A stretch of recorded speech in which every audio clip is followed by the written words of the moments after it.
morning, this is Tanya Parveen and you're watching Tanya Institute of Education. So I hope all of you are fine. Today's topic is on for class 10, the snail. Who written this? William Cowper written this. I will explain you line by line with Hindi explanation. मैं आपको बताऊंगी step by step explanation करूंगी हिंदी में.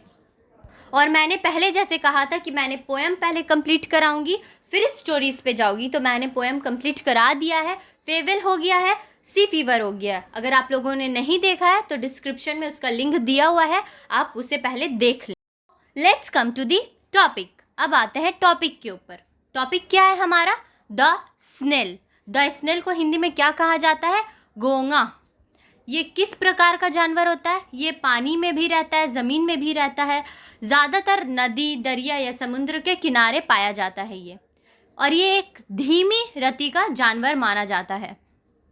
Snail के बारे में अब हम लोगों ने जान लिया है. यहाँ पे पोएट हम लोग को स्नेल से रिलेटेड कुछ सिखाना चाहता है, बताना चाहता है. अब हम आगे पढ़ेंगे पोएम में कि पोएट एग्जैक्टली हमें क्या बताना चाहता है. द स्नेल किसने लिखा है? विलियम कॉपर ने लिखा है, जिनका जन्म 1731 में हुआ था और मृत्यु 1800 में हुआ था. और वह अपने वक्त के सबसे मशहूर कवियों में से एक थे. और ये कविता हमें घोंघे की निजी दुनिया में ले जाता है और जहाँ एक आत्मनिर्भर जीवन जीती हुई पाई जाती है, नज़र आती है. और इस पोएम में द स्नेल के बारे में कम डिटेल्स दिया हुआ है, लेकिन इतना दिया हुआ है कि हम लोग को पता चल जाए कि हम लोग को किस तरीक़ा से अपना ज़िंदगी इंडिपेंडेंटली जिया जाता है. सब स्टार्ट करते हैं. First stanza. टू ग्रास और लीफ और फ्रूट और वॉल. चाहे वो घास पे चले, चाहे वो पत्तों पे चले, चाहे वो फलों पे चले, चाहे वो वॉल में चले, मतलब दीवार में चले. The snail sticks close nor fears to fall. और जो स्नेल है वो इस कदर चिपका हुआ होता है खुद से कि उसे गिरने का कोई भय या डर नहीं होता है. As if he grew their house and all together.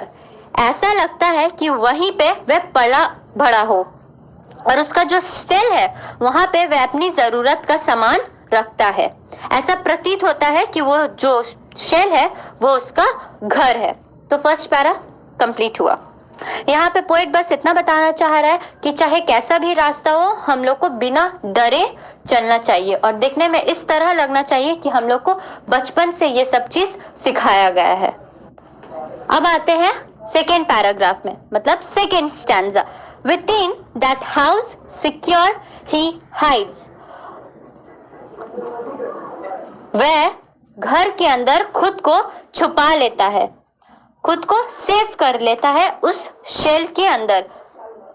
When danger imminent betides. जब भी महसूस होता है कि उसके सामने कुछ खतरा है तो वो उस शेल में खुद को छुपा लेता है. Of storm or other harm besides of weather. और वो खतरा उसे कैसे भी महसूस हो, चाहे वो तूफान का हो, चाहे वो मौसम से कोई अलग खतरा हो, तो वो इन सारी खतरों से खुद को छुपाने के लिए उस शेल के अंदर चला जाता है. अब आता है थर्ड स्टैंजा में. Give but his horns the slightest touch. मतलब जो उसका हॉर्न्स जो है उसको सर के पास छोटा सा दिखेगा, आपको पिक्चर्स में दिखता होगा. अगर उसको हॉर्न्स में जरा सा भी टच होता है और या फिर खतरा लगता है. His self collecting powers is such. और उसके पास सेल्फ कलेक्टिंग पावर्स मतलब इतना महसूस करने का क्षमता है कि वो समझ जाता है कि कोई खतरा है उसके पास. He shrinks into his house with much displeasure. और एकदम छोटा होकर अपनी शेल में खुद को बहुत ही उदास होकर छुपा लेता है. और यहाँ पे उदास होने का कारण ये है कि वो अपनी जिंदगी अकेले जीता है, बिना किसी की मदद का, और ना ही वो किसी से कुछ चाहता है. इस वक्त कोई इसके जिंदगी में बाधाएं डाल रहा है तो वो नाखुश होकर खुद को शेल के अंदर छुपा लेता है। अब आते हैं फोर्थ स्टैंजा में, Where he dwells alone। और वह जहां भी जाता है अकेले जाता है, उसको किसी साथी की जरूरत नहीं होती है। Except himself has cattled none। और खुद को छोड़ के उसकी कोई दूसरी प्रॉपर्टी यानी संपत्ति भी नहीं होती है। यानी यहाँ ये बताना चाह रहा है कि जो आपकी शरीर है वही आपकी असल संपत्ति होती है। Well satisfied to be his own whole treasure। और वो बहुत ही ज्यादा खुश है अपने आप से, क्योंकि वह खुद के लिए अपना खजाना है। जो उसका बॉडी है यानी शरीर है, उसके लिए वही ट्रेजर है। ट्रेजर यानी खजाना है। अब आते हैं फिफ्थ स्टैंजा में, Thus hermit like his life he leads। और इसने यहाँ पे अपनी जिंदगी एक साधु की तरह जीता है। No partner of his banquet needs। और उसे अपने साथ खाने पीने के लिए किसी पार्टनर की भी जरूरत नहीं होती है। And if he meets one only feeds the faster।